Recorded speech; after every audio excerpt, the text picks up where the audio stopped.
Welcome back to DS Trucks. In today's video, we're going to be doing some maintenance on the 23450 6.7 high output.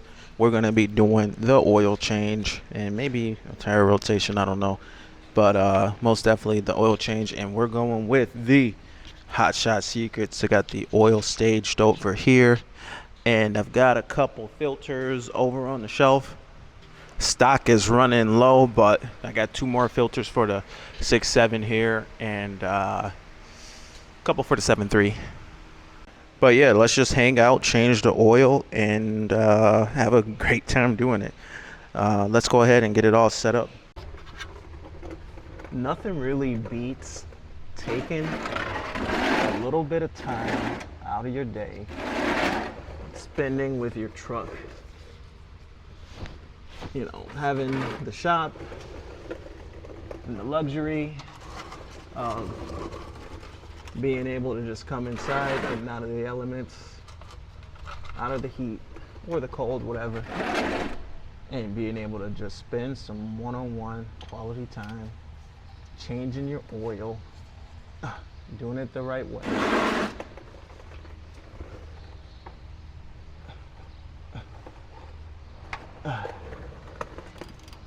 Doing it how you want to do it. One of the controversies is, should you pre-fill the oil filter? Someone called me out for not pre-filling, and I'm going back and forth on it. With this engine, the 6.7, I like to pre-fill it on mine, but if it were a customer, it's up to the customer. You know, maybe they feel that it should not be pre-filled.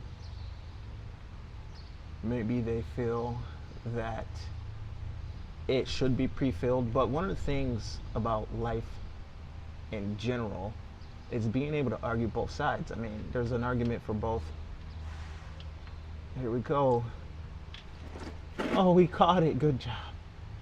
So there's an argument for both sides of it. Should you pre-fill or not?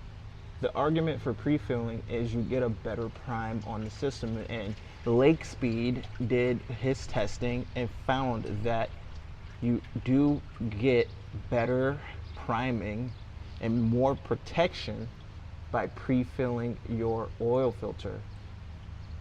So there is a measurable amount of wear that you can detect when you don't pre-fill your oil filter. But you have to realize that even though there is a measurable amount, it is virtually irrelevant on the 6.7, whatever. Any engine, pre-filling the oil filter, for the most part, unless the manufacturer is recommending it, is negligible. So while you can probably do like an oil analysis, those tests are so sensitive, it doesn't necessarily take away from that overall longevity of that motor. It doesn't mean that that motor is going to fail before the vehicle fails. But technically speaking, would the motor technically last longer if you pre-filled it? Yes, but it is not too much of a factor in the real world. So you don't have to pre-fill it. Now with the 6.7 powerstroke, I personally think you will have a little bit more of that typewriter tick noise if you don't pre-fill versus pre-fill. But that doesn't shorten the life of the motor necessarily. It's one of those things where Ford's got kind of a explanation for it. I'm talking so much, I'm not even focusing here on this oil change. Like, I gotta get this done. I got work to do today other than this. But as far as pre-filling, it's controversial. The argument against pre-filling is if you pre-fill the oil, can this can hold all this? That's the question. I think so. I don't know.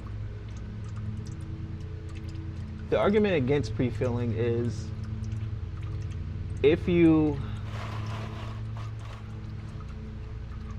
can this can catch this oil filter drippings? Maybe. We can try it. When you're dealing with your oil filter, you're handling it more if you're pre-filling it. So if you look at this, there's all this dust and grit on this thing. It's probably not a bad idea to take some compressed air and blow this area off so that all this grit is off of the oil filter. Like, first thing, if you're, a shop, you're running these, blow the grit away, because this is where the engine oil is filtered, and the last thing you need is grit falling into the filter. If you really want to take your level of OCD to that level, to the point where you're blowing all the dirt away. I always think about that when I'm changing this oil filter. Is like, why didn't I blow the dirt away? I didn't have time to do it today, so I won't. But and I already didn't, and I'm already here, so I'm just gonna change it. But in doing so, the argument I think against pre-filling, there's two main concerns about pre-filling. One is contamination. By pre-filling your oil filter, you are potentially introducing contamination. Now, yes, the oil's clean when it comes out of the container, but you could put that little aluminum foil cap in there, or a little piece of that will go straight to your bearings, because this is unfiltered oil. I think it's too much work to try to fill the filter from the filtered side. But yeah, you're potentially putting a piece of contamination in the oil. Not that the oil's dirty, but if you have a little piece of that foil go inside your filter, then you could ruin your engine. Also, just handling it, it's heavy. You go in here to screw in a full oil filter, it's slippery now, and then it slips out of your hand, it falls into the old oil, and that can happen. Just because you filled it and made it heavy and awkward, and you're under a truck, and it can slip out of your hand. So that's a real factor. That's a real concern, is just contamination. Another thing is time. So if you're a business and you're gonna do 1,000 oil changes a year, then pre-filling your oil filters takes time. And if you're doing an unnecessary step that takes time, then you are losing money. So not pre-filling your oil filter could mean that you make more money than you do if you do pre-fill, because it is time. And if you have to do 20 oil changes, let's be a little more realistic. Let's say you're doing 6 oil changes in a day, and you have to do 6, then you're gonna make better time by not pre-filling your oil filter and make more money. So that's the two arguments that I can make for not pre-filling. It's contamination. I take the filter, I take it out of the box, I put it on the vehicle, I minimize the handling, the amount of potential contamination going in, and I essentially, it essentially is a cleaner process by not even introducing or having a chance for contamination into the oil, and there's time. I literally could grab that oil off the shelf right now, that oil filter off of the shelf, put it into the vehicle, and not even consider how much contamination is in it, because I just got it and put it in the time. I fill that oil filter up with oil, and it has to sit there and soak down and put a little more, then it's slippery and heavy, and there's a little bit of time to be considered. So anyway, I got this draining. I'm going to show you guys what I'm going to do next. See you in the next scene. All right, so here we have our oil filter. The box is super dusty. Last thing you'd want is your bearings to get dusted by this environment. So it's in the box, it's upside down, and pull it out. Pretty clean situation. This is Motorcraft. Some of the other filters are probably going to have a cover over it or whatever, because they're going to take it to another level of quality. Motorcraft, though, they make a really good filter. Here is the danger of pre-filling. You've got this little foil cap that could potentially leave particles, or potentially get a piece of it in the oil. Look at that little plastic stuff. Get that in there, you're done. You just smoked the engine. So yeah, there is an argument to be made that you should not pre-fill your oil filter. But you know, I like to, or just if your container's dirty and you're pouring it and whatever's on the outside of this is getting into the center of the unfiltered side. I mean, there could be a speck of something or another on this container. A little dusty, maybe. This has been sitting in a shop for a day. So that, yeah, I mean, if you really want to do it, just be super careful. But I think we're okay. And it just settles, and it just takes time. And if you're in a shop, then you might have to be doing this with like a gun, like a oil gun, and that just might be annoying. So that's pretty much pre-filled, and I'm kind of letting that drain a little bit more, but I'll show you what I do with my oil because this is my truck. I got time and I can be a little OCD. So being that this is my shop and I've got time to do this, this is my truck. Not every truck's gonna get this kind of treatment, but I can actually pour a little bit of oil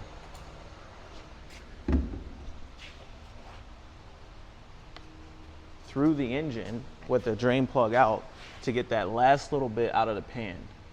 Again, kind of wasteful, but that's just gonna carry out the oil that's in the pan to make sure that we're actually getting a full oil change, because that little bit of oil that's in the pan, it stops draining and it just leaves a little bit in there, and that just drags out that last little bit of oil.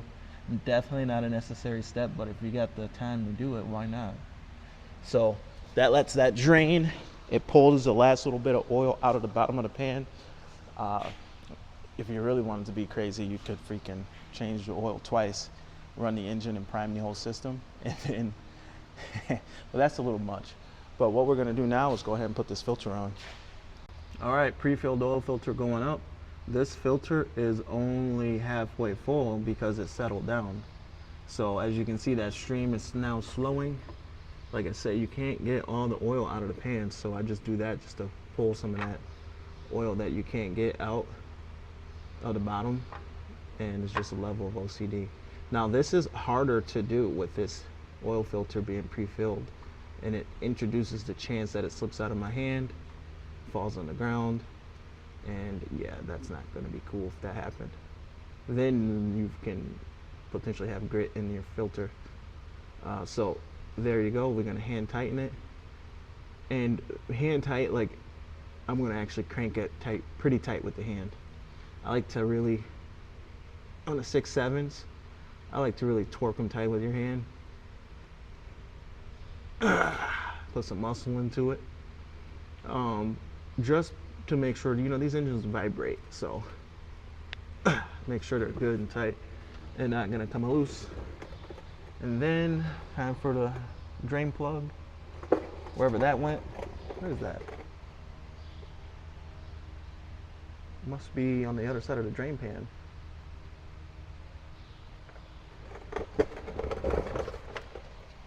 Yep, there it is. Under the drain pan a little bit. There's some grits or dust on it. Try to get that off. Dip it in the old oil or something to get the ground dust. I don't need floor dry going into my drain pan. Should have been a little more careful about that, but that got it off. Just doing that. Yeah, and then she goes. And torquing the drain plug, I'll show you how I do that. Again, not super loose. I mean, this is a 16mm bolt going into a steel pan. You could just say, oh, a lot of people, they're like, man, you don't want to mess up that drain plug. And that's true, especially with an aluminum pan. This is steel. So for an aluminum pan, maybe I just, you know, that's getting rid of the thread slack. Aluminum pan, I'd probably just say like that. On a steel pan with a diesel, again, a little bit more vibration, I'll give it a little ugga-dugga just so you know it won't come loose, be leaking and losing oil. So yeah, definitely some ugga-duggas on these components. I got that filter pretty nice and tight, drain plug pretty nice and tight. Now for some brake clean. All right, so a little brake clean on the drain plug and on the filter. Now with these filters, they have a lip up there that hoards dirty oil. So you really like to get up in there and clean that, because if you don't, then it's gonna be messy. And you see that black coming down. I don't know if you can see that from that angle, but the filter is just getting covered. Again, an extra step that not everybody is gonna do, not every shop is gonna do, but just a nice touch to keep everything looking good. And get in there.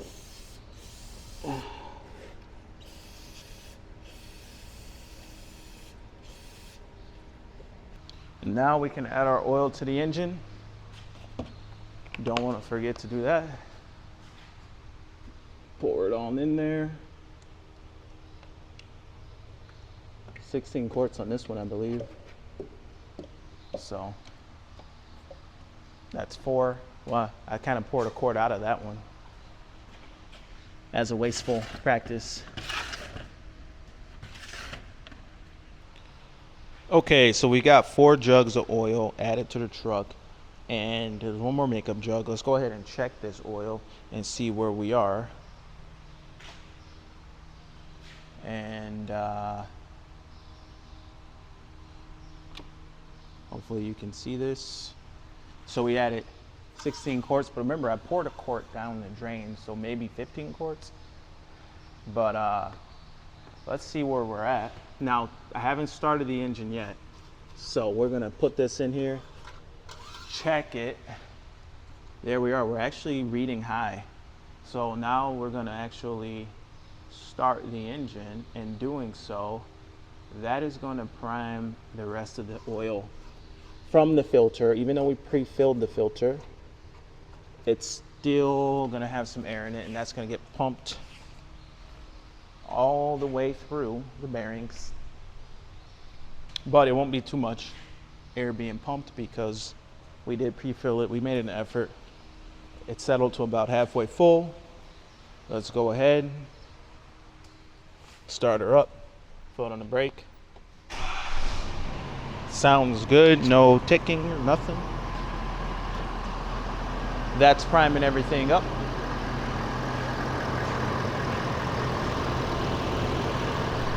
And then we'll check it now. All that air is out.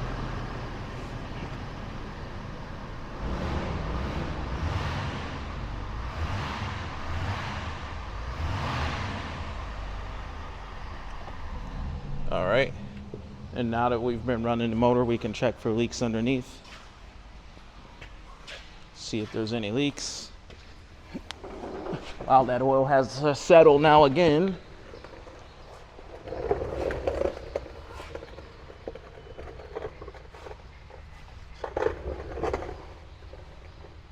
That filter can get sprayed again real quick, but other than that, no signs of any leaks. And then we're gonna check the oil, let it settle for 5 minutes off camera, then check it again.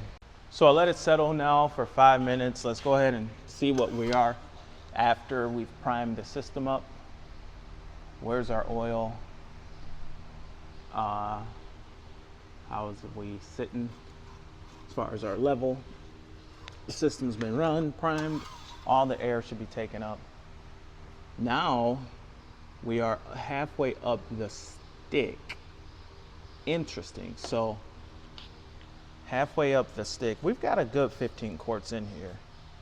I'm gonna put a little more. I'm gonna put a quart in here, and that's gonna be that. I'm actually, this time around, I am not going to put extra oil. I am not gonna bring the level to the top. I'm gonna run the 16 quarts, roughly, give or take an ounce, and I'm gonna call it good. Even though it's not gonna be at the very top full of the stick, I'm just gonna be okay.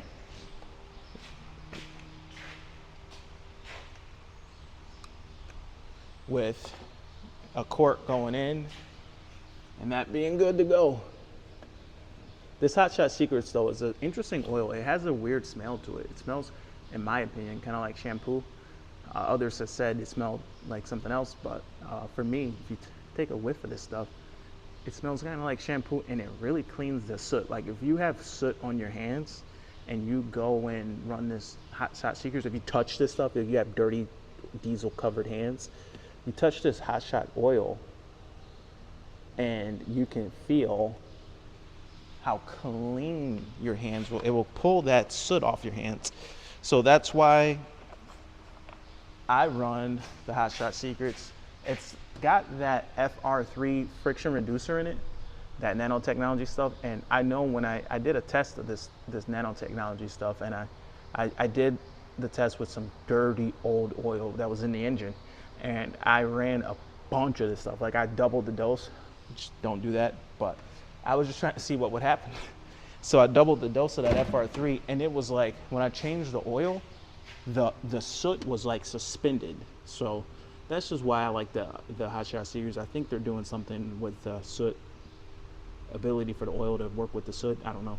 Could just be my theory, but that's what I'm doing. But anyway, we had about a quart. So we're pretty much running the 16 quarts recommended. And what that is going to give me is the oil level is going to be halfway up the stick and not up the very top. And I think the reason for that, the capacity it's just over halfway up, and it leaves you some expansion room. Now that this oil expands a lot, I wonder if other oils expand more and they really fill up. But to have your oil level coming up higher, closer to your rotating assembly, doesn't necessarily do anything good for you. I mean, it gives you more oil capacity, so you have more detergents and stuff to resist for a longer change interval, potentially. But I want to keep the oil down away from the rotating assembly for windage. But that is it. We're topped off. Our oil's where we want it. That pretty much concludes our oil change talk today. I was going to rotate the tires, but I'm a little bit tired. I got some stuff to do. That's kind of how it's been going with these tires. I haven't even rotated these yet, but I'll get around to it eventually. But anyway, my name is Sean. This is DS Trucks. If you'd like to get your maintenance done by me, hit me up on Instagram and we'll get you taken care of. Anyway, see you next time. Over and out.